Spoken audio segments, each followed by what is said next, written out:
Here we go for the awards. The World Cup is on its way out.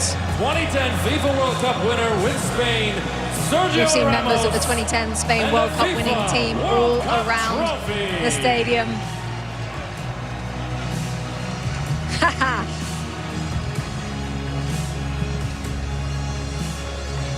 Sergio Ramos with a hug for Luis de la Fuente.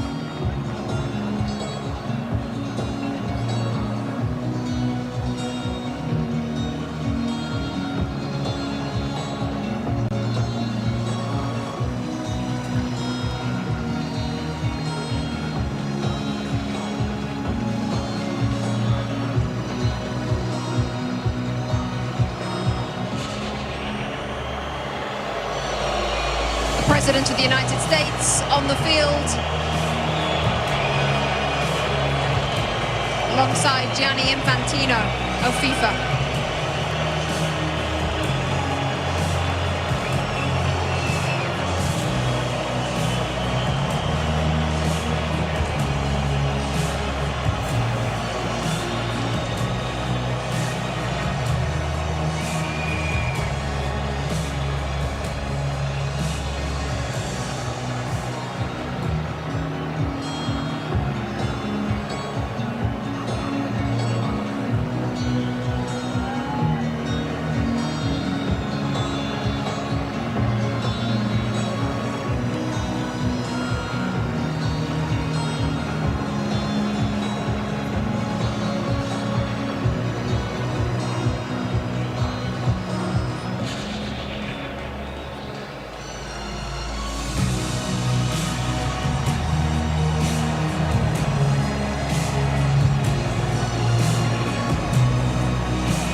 Plenty of awards to give out: the Fair Play Trophy, the Young Player Award, the Golden Glove, the Golden Ball, the Golden Boot, and then the ultimate prize in world football.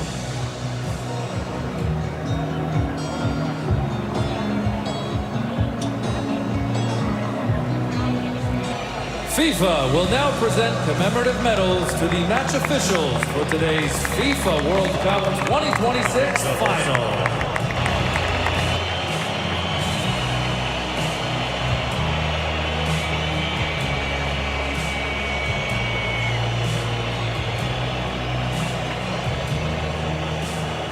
The match officials receiving their medals first.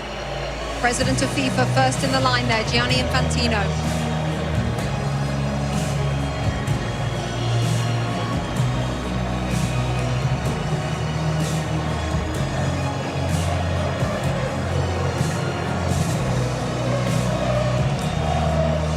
Next to President Donald Trump of the United States, the President of Mexico, Claudia Sheinbaum, and Mark Carney, the Prime Minister of Canada, all in the receiving party. The match official. The FIFA Young Player Award, presented by Aramco.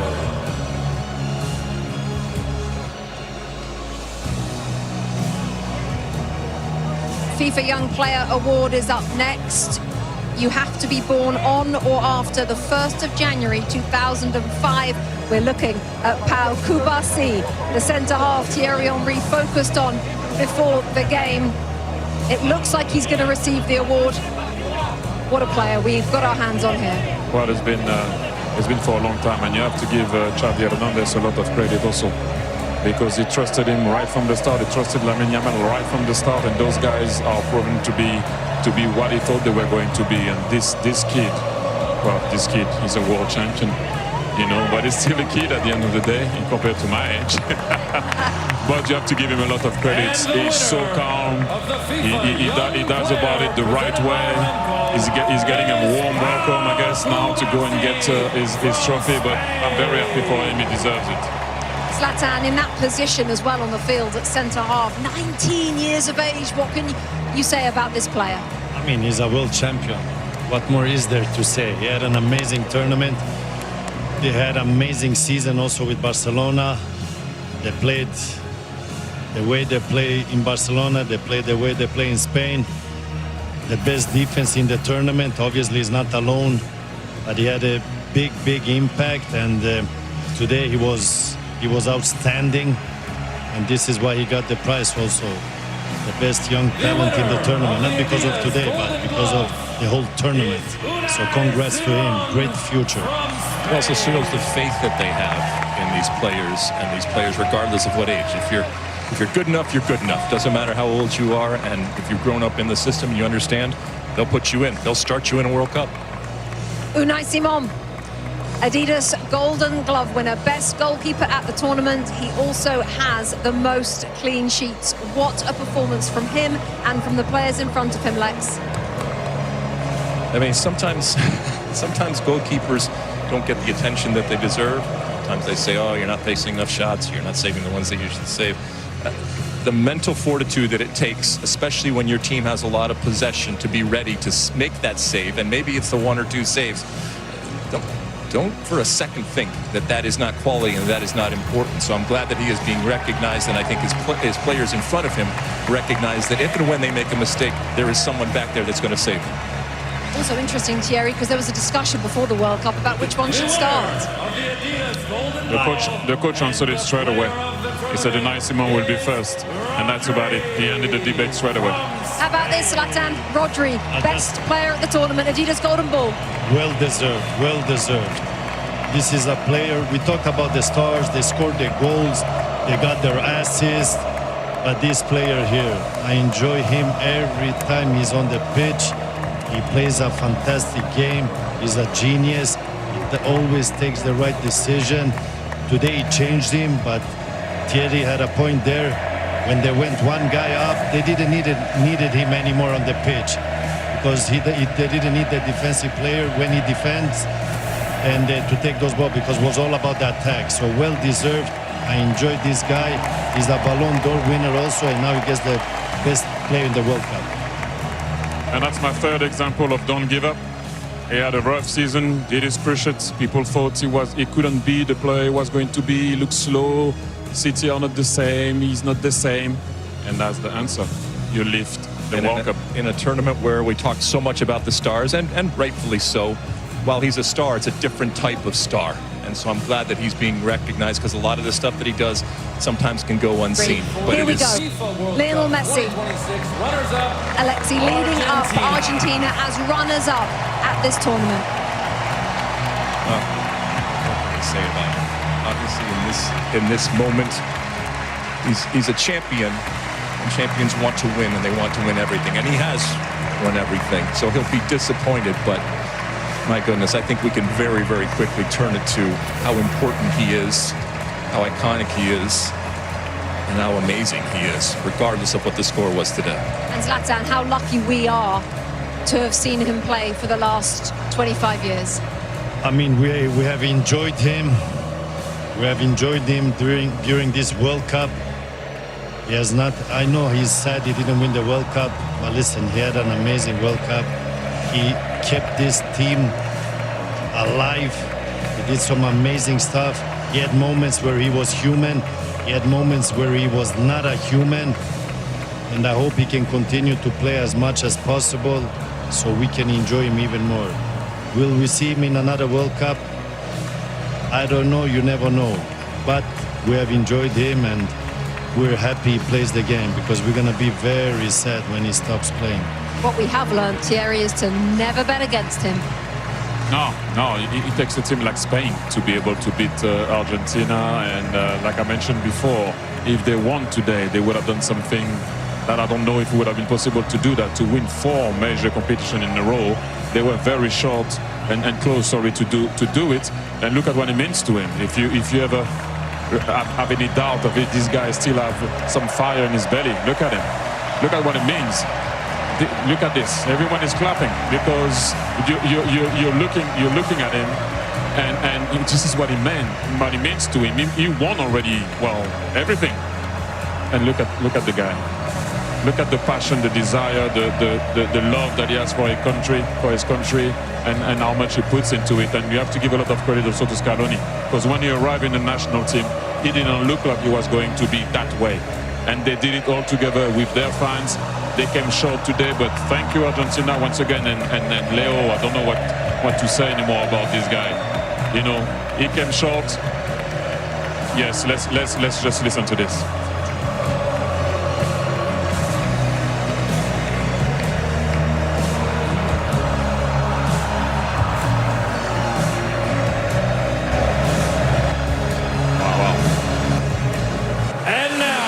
A moment in history as he takes the love from the crowd. Let's take you back to John Strong and Stu Holden for the lifting of the World Cup. Rebecca, the frightening thing isn't just that Spain have won the World Cup without trailing at any point, while only conceding one goal, while already being the European champions. Really, the frightening thing is the fact that Spain were already world champions. A lot of us were in Sydney 3 years ago as their women won the World Cup. And now their men have won the World Cup. Something like that has never happened before. What sort of odds would you put on them winning the Euros in 2 years' time? You spent time in Spain. How would you explain this country and what they have been able to build, certainly with this team, but just with everything? In Spain, it's not just a game, it's a way of life. They live it, they breathe it, and clearly they play it in just such a beautiful way, and it's fun to watch. It's a joy to watch. We should all enjoy this type of football. And hearing Zlatan and Thierry Alexis talk about it, the best team won. The best team throughout the tournament. I don't think we'll ever see a scenario again where just one goal against, 7 clean sheets. The best defense is a good offense. And the way in which they keep the ball, they break you, but then as soon as you get the ball, they win it back within just a couple of seconds. It's a commitment. Every single player to a man is so comfortable with the ball at their feet. You have 19-year-olds that look like 35-year-olds that aren't awed by the moment. And even in a day where we talk so often about stars, this is just the best example of a team. It is a team sport. And the best team won, and the best team showed it throughout this entire tournament. And it's incredible what they do. You saw Ferran Torres a moment ago. He adds his name to the list of players to have scored the winning goal in a World Cup final alongside Andres Iniesta. Last time Spain won the World Cup in 2010, they took advantage of a red card for the opponent, and they won by a 1-0 scoreline in extra time. And yet so many players have made plays. Mikel Merino coming off the bench to score a pair of game-winning goals during the tournament. Aymeric Laporte has been a starting center back in 4 tournaments now with 4 different partners next to him as part of the Spanish team that only allowed 1 goal. Alex Baena, who would have put him on the list of a guy to be a consistent starter? But a perfect example, again, of a guy just that had so many important contributions for this group. And in a rare occasion where we think about history many, many years from now about this World Cup, this edition, and who knows how many Lamine Yamal is going to win, wearing the number 19 shirt at 19 years old, turned 19 throughout the tournament, and yet scored 1 goal. That's a scary thought, that he's a World Cup winner on a day where he wasn't the star. But he understands what his role and what his importance is to this team, and he is willing to play that role for the betterment of the group. And I think when we look back, as there's his brother Kane in the crowd, and he's been fun to watch him throughout the tournament, his just joyous big smile as his brother goes on to win a World Cup. But we will think about not just what they did, but how they did it. And this team will be remembered for so many, many years about just how dominant they were. Thinking back to that opening day when they drew against Cape Verde, scoreless draw. You asked me, are you worried about Spain? I wasn't, but I didn't know they were going to go and win in this dominant fashion. There are now in the history of the Men's World Cup 5 teenagers to have won the World Cup while playing in the final, and 2 of them are on this Spanish team. Lamine Yamal and Pau Cubarsí, who, as you saw earlier, received the award for the best young player at the tournament. And Luis de la Fuente is the great example, as his predecessor as World Cup winning coach was Lionel Scaloni, of the Federation man. He was the youth national team coach. He didn't coach at a high-profile club. He wasn't a big star manager. He has done nothing but win, and he becomes now, at the age of 65, the oldest coach to win the FIFA World Cup. He said it best in his post-match interview. He said, this This has been coming. We've won at every level, and they have. They win at youth national team levels. He managed this team at the U21s, then gets the senior job, and the most important one of all, he is now a World Cup champion as well. And here comes Rodrigo Hernandez Cascante, better known as Rodri, better known as Golden Ball winner for most outstanding player at this World Cup, former Ballon d'Or winner as World Player of the Year, either side of a torn ACL. What a player. A man who has done so many things, and really a guy that makes being a defensive midfielder cool, because he wins the most outstanding player of the tournament, not by scoring and assisting and doing all these things, but by doing all of the other things. And now it will be the job of Rodri. With his teammates behind him, they've been together for the better part of 2 months now here in North America. And they traveled from Atlanta to Guadalajara to LA to Dallas and here to New Jersey. One final act of this incredible summer of soccer for Rodri to lift the trophy and for the celebrations to begin both here and overseas.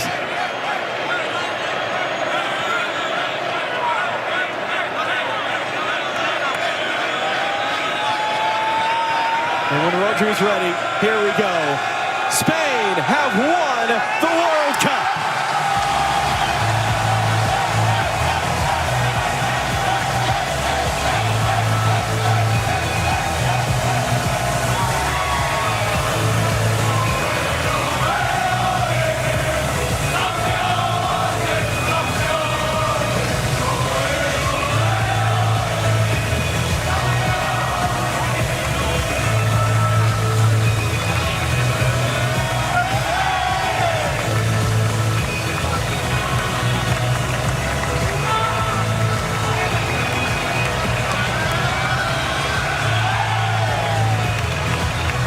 For those of us that have gotten to do this 3 times, for those of us who go back to 2015 in Canada, what a blessing it is to be a part of these moments and to bring them to all of you at home.